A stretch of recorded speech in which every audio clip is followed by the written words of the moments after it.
భారతదేశ రాజకీయాల్లో ఇప్పటి వరకు ఎన్నో ఉద్యమాలు వచ్చాయి.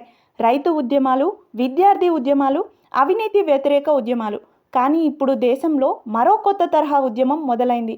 అదే జెన్జీ ఉద్యమం.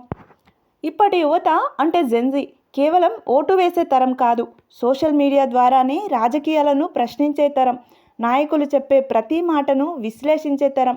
ఇటీవల కొన్ని జాతీయ మీడియా సంస్థలు, రాజకీయ విశ్లేషకులు కూడా యువతలో రాజకీయాలపై అసంతృప్తి పెరుగుతుందని చర్చిస్తున్నారు.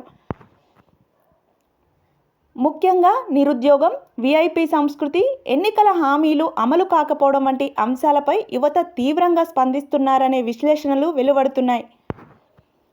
అదే సమయంలో సోషల్ మీడియాలో వైరల్ అయిన కాక్రోచ్ పార్టీ ట్రెండ్ దేశవ్యాప్తంగా పెద్ద చర్చకు దారితీసింది.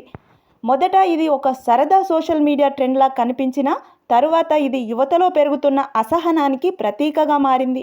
మీమ్స్, వీడియోలు, పోస్టుల రూపంలో యువత తమ నిరసనను తెలియజేస్తున్నారు.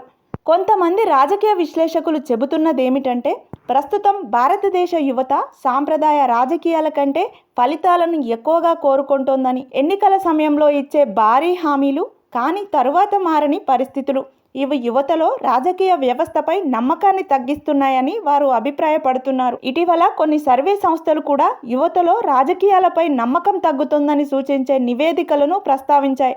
ముఖ్యంగా ఉద్యోగాలు, జీవన వ్యయం, అవకాశాల కొరత వంటి అంశాలపై యువత ఎక్కువగా స్పందిస్తున్నట్లు చెబుతున్నారు. ప్రపంచవ్యాప్తంగా కూడా యువత ఆధారిత సోషల్ మీడియా ఉద్యమాలు రాజకీయాలను ప్రభావితం చేస్తున్నాయి. నేపాల్, ఫ్రాన్స్, కొన్ని యూరోపియన్ దేశాల్లో యువత నిరసనలు ప్రభుత్వాలను కుదిపేశాయి. ఇప్పుడు భారత్లో కూడా ఇలాంటి భావజాలానికి ప్రారంభ సంకేతాలు కనిపిస్తున్నాయని రాజకీయ వర్గాల్లో చర్చ జరుగుతోంది. ఇది రేపే ఒక పెద్ద ఉద్యమంగా మారిపోతుందని చెప్పడం లేదు, కానీ దేశంలో జరుగుతున్న పరిణామాలు చూస్తుంటే యువతలో కొత్త రాజకీయ ఆలోచన మాత్రం బలపడుతోందని స్పష్టంగా కనిపిస్తోంది.